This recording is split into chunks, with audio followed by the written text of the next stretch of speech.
Olá, bem-vindo à última edição, programa da TVEJA que apresenta os destaques da revista que está chegando aos nossos assinantes, às bancas e aos tablets. Esta semana, o assunto da capa de Veja é a prisão de Eike Batista. E para tratar desse assunto, estamos em conexão com o editor Tiago Prado, no Rio de Janeiro. Tiago, Eike fugiu porque não quer passar nenhum minuto na prisão? Tudo bem, Fernanda? Tudo bem. Essa é a grande tese que a Polícia Federal tem desde a última quinta-feira, quando colocou na rua a Operação Eficiência. A polícia apurou que ele, na terça-feira, pegou um voo, né, da American Airlines e foi para Nova York. A esposa dele, junto com o filho, foi para os Estados Unidos no dia seguinte. Então, por enquanto, a polícia trabalha com essa possibilidade de fuga de Eike Batista. Embora o seu advogado, desde quinta-feira, esteja dizendo que sim, ele vai se apresentar e que nesse momento a defesa do Eike já impetrou um pedido de habeas corpus para tentar revogar o pedido de prisão e por enquanto segue a promessa, mas Eike não se manifestou nem nas suas redes sociais, muito menos até o momento qualquer previsão de retorno do Eike para o Brasil. Então segue essa expectativa na polícia, se ele vai se entregar, se ele de fato fugiu. Essa é uma grande dúvida ainda que ronda a operação. E Tiago, a gente nem espera-se que ele esteja nos Estados Unidos porque a American Airlines confirmou que ele embarcou num voo para Nova York, mas ninguém tem certeza se ele continua por lá, certo? Não há essa certeza porque, enfim, não há qualquer tipo de registro de alguma testemunha que o viu nos Estados Unidos, portanto, ainda não se sabe se ele está nos Estados Unidos, se ele já foi para um outro país. É importante que a gente fale um pouquinho sobre... Ele tem um passaporte alemão e o que se especula na polícia é que se ele fosse para a Alemanha, seria um país... A Alemanha hoje não tem um acordo de extradição com o Brasil, logo não seria obrigada a devolvê-lo ao país por conta desse processo criminal. Portanto, o que se especula é justamente isso, que ele teria ido para a Alemanha, mas ainda não há muita clareza o porquê da passagem em Nova York antes de ir para a Alemanha, por que ele não foi diretamente, enfim, ainda há muita dúvida sobre essa saída dele. Agora fica bem óbvio que essa operação foi vazada, né? Porque ele foi, obviamente, avisado e pegou um avião para fugir. Você acha que a história dele não ter curso superior fez com que ele procurasse essa solução aí, ao menos temporária, de viajar? A decisão judicial, e esse é outro dado que eu apresento, que faz com que a polícia considere a possibilidade de fuga, a decisão judicial que determina a prisão do Eike foi feita no dia 13. Portanto, há mais de 10 dias de quando foi a operação de fato. E aqui no Rio de Janeiro, a gente que acompanha muito, a gente que tem acompanhado a Operação Lava Jato, a Operação Calicut primeiro e agora essa Eficiência, a gente já ouvia muito o rumor de que haveria uma operação. A gente não sabia os alvos, mas a gente já tinha esse rumor exatamente nesse período de 10 dias, em que entre a decisão judicial e, de fato, o cumprimento da decisão. Essa questão do curso superior, de fato, a gente, na matéria que a gente está publicando no fim de semana, a gente conta um pouco de como seria diferente para a Eike ir para uma prisão sem ter curso superior e comparando mesmo com o Sérgio Cabral, que é o outro alvo da operação. O Cabral tem curso superior, está numa ala de Bangu com presos que têm curso superior. Então há pequenas diferenças. Primeiro, provavelmente a Eike iria para o presídio de Água Santa, um presídio em que tem uma cela que ele poderia ficar com mais pessoas dentro da cela do que Sérgio Cabral. Segundo, as companhias na prisão mesmo, quer dizer, Cabral está ao lado hoje, primeiro, de presos da Calicut mesmo, e segundo, de pessoas que têm curso superior. A Eike não ficaria ao lado de pessoas com curso superior. A gente conta na matéria também que, se de fato se confirmar que ele vai para o presídio de Água Santa, o presídio de Água Santa ele tem uma condição em que os presos ficam numa parte do subsolo do presídio, então a questão de ter contato com a luz do sol ela é mais complicada do que o preso que está em Bangu com o curso superior. Quer dizer, pequenos detalhes que fazem muita diferença, de fato, para uma pessoa, né? E aí eu acho que é muito interessante que a gente tenta perfilar um pouco o Ike nessa matéria que a gente está apresentando aí no fim de semana. Mostrar um cara que, enfim, foi um bilionário, que tinha a meta declarada de que gostaria de ser o homem mais rico do mundo, chegou a figurar na 7ª posição da lista da Forbes, e a gente mostra um pouco como ele migrou da lista da Forbes para a lista de procurados da Interpol, que é uma coisa muito impressionante, essa mudança em tão pouco tempo. Claro. Então a gente passa um pouco por essa trajetória dele de empresário, que investiu em vários setores importantes da economia, petróleo, mineração, depois o império dele acabou se alastrando para outros segmentos da economia, ele foi até para o setor de entretenimento, por exemplo, e a gente tenta mostrar um pouco dessas relações de Ike Batista com o meio político, né? Todo o setor todos os políticos brasileiros. Em especial, a gente fala um pouco, a gente tenta mostrar esse bastidor específico da relação dele com Sérgio Cabral. E aí, seja emprestando jatinhos, a gente conta algumas histórias desses empréstimos de jatinhos, a ponto de Cabral, às vezes, telefonar para a empresa de Ike apenas para saber se o jatinho estava à disposição. A gente conta um pouco sobre doações de campanha, como elas se deram, a gente conta uma história específica sobre Cabral indo na casa de Ike Batista num sábado à noite para pedir doações para Eduardo Paz na campanha de 2008, quer dizer, que mostra muito essa intimidade.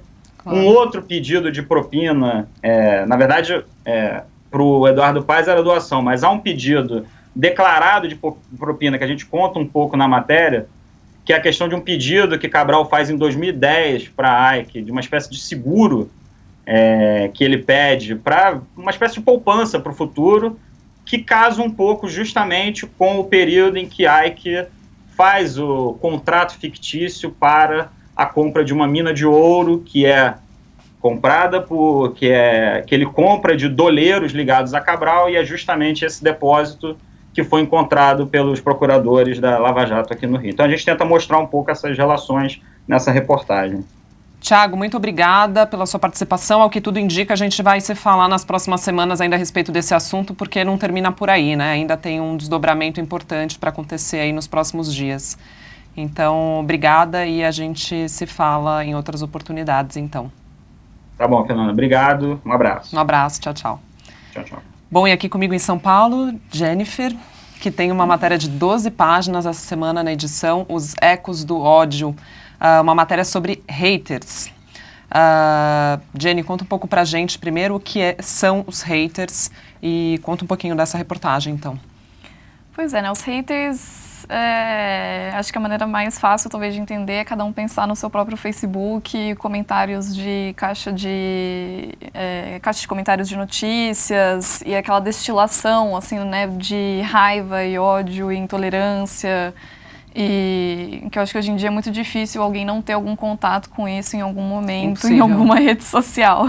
Especialmente na época de eleições, Exato. Então o negócio ficou bem acalorado. E aí, é claro, existem níveis, né, assim, tem pessoas que conseguem, de alguma maneira, falar um pouquinho, tem as que falam mais, tem as que chegam num nível realmente patológico. Então a gente mostra um pouco essas graduações, assim, inclusive até uma coisa adolescente que é o cyberbullying. E que você até conversou, eu vi na matéria que tem uma série de personagens bem interessantes. Você conversou com 2 pessoas que ficaram em reabilitação. O que movia essas pessoas? Assim, eles toparam falar para você, e o que movia? Por que eles se compraziam em disseminar esse ódio na rede? Eles já estão nesse caso um pouco mais avançado, né? Tanto que eles realmente procuraram uma clínica de reabilitação que é um tratamento muito parecido com dependência química, álcool, e aí eles estavam lá por essa questão com a internet. E até engraçado que um deles tentou ser hater comigo pessoalmente, assim, ele tentava me provocar.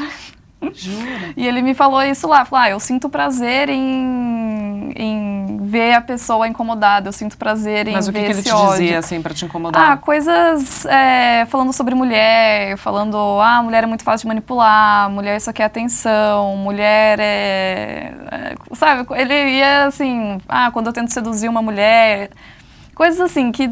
E pra aí, te deixar constrangida ali. E aí chegou num ponto que ele ficou irritado, assim, ele começou a ficar, tipo, nossa, você é muito calma, você é muito calma. E aí eu percebi que ele tava tentando tirar um pouco da adrenalina dele ali comigo, sendo um hater da vida real, assim, né? Isso foi depois da reabilitação, então não, ele lá não tá na totalmente clínica, assim, curado. ele tava ainda lá... ainda no tratamento dele ali, assim. E como que eu vi que você entrevistou alguns psicólogos, inclusive do exterior, como que eles classificam? É um tipo de psicopatia, de doença? Também, assim, tem uma porcentagem que é de fato traços de psicopatia, realmente, assim, nesse nível mais doença mesmo, que precisa de um cuidado especial, mas é uma coisa que o ódio, ele sempre existiu. Isso é uma coisa que a gente tenta também explorar nessa matéria, né? Porque o ódio, ele faz parte da sociedade, faz parte das pessoas, e a diferença é que com a internet você tem anonimato, você não está falando cara a cara com alguém, né? Você fala com uma tela de um computador, então tem características da internet que fazem com que esse ódio ganhe dimensões incomparáveis com o ódio de alguns anos atrás, assim. E aí tem um vídeo, o que tem nesse vídeo, assim, o que esses personagens estão comentando? Eles são 3 pessoas, né? O Luba, que é um youtuber, a Paula Lima, que é cantora, e a Sofia Abraão, atriz. Cada dia que passa, e eles foram alvos, né, por diferentes motivos. O Luba, ele é homossexual, então ele recebeu comentários homofóbicos. A Paula Lima é negra, então comentários racistas. E a Sofia Abraão cortou o cabelo. Ou seja... Esse foi o crime dela, ela Tá. cortou o cabelo. E aí recebeu comentários chamando ela de lésbica, enfim, coisas... Como uma mãe consegue gostar assim, pequeno, né? Tá. Enfim. E aí eles leem um pouco do que esses haters falaram sobre eles, ou no Twitter ou no Facebook, e eles têm uma reação espontânea ali que a gente queria que eles pensassem um pouco, né? Até porque é uma experiência que acompanha a vida, né? Assim, racismo, a Paula Lima passou por isso a vida inteira Sim. dela, né? Então Sim. é uma coisa bastante forte. E aí uma pessoa que você não faz a menor ideia de quem pode deixar um comentário no seu Facebook reforçando algo que você viveu a sua vida inteira, né? Então, Eu acho que foi até a Sofia Abraão que comenta que ela costumava responder, ou que ela já chegou a responder e depois se arrependeu, Sim. né? E aí a matéria diz assim, o melhor tratamento Isso. é ignorar, né? Que é o que você fez, que você contou na entrevista. Sim, Na medida que você fica calma e ignora, ele até se irrita, né? Porque não causa não chega ao fim desejado. Sim. Ali, então... o que os psicólogos explicam e tal é que esse confronto é o que o hater procura, assim, né? A pessoa, ela consegue a confirmação do ódio dela pela reação do outro, assim. Então, se você ignorar, se você não continuar aquilo, a chance daquela situação não piorar, não continuar, é bem mais seguro, assim. E aí ela teve essa experiência porque somos pessoas normais, enfim, ela se atingiu de fato, né? Foi uma coisa chata e ela reagiu, mas na matéria ela fala que se arrepende, que não é a melhor coisa pra fazer, e realmente, tipo, melhor não reagir aos haters. Boa. Jenny, parabéns pela reportagem, tá bem bacana. E, bom, para completar, então, o nosso trio aqui de matérias a serem destacadas, tem uma reportagem do Thiago Bronzato, repórter de Brasília, As Revelações dos Marqueteiros. Então, João Santana e Duda Mendonça contam à justiça segredos a fim de amenizar suas penas. Então, entre esses segredos, a informação de que Dilma Rousseff contava em primeira mão para João Santana sobre as investigações da PF, um encontro secreto entre Dilma e Mônica Moura, mulher de João Santana, e como Duda e João Santana também recebiam dinheiro de empreiteiras envolvidas na Lava Jato para fazer campanha de políticos no Chile e na Colômbia. Então, reportagem do Thiago Bronzato, bem interessante, também vale a pena ler. Então, Jenny, mais uma vez, obrigada pela participação, obrigada a você que nos acompanhou, uma boa leitura, um bom final de semana e até o próximo programa.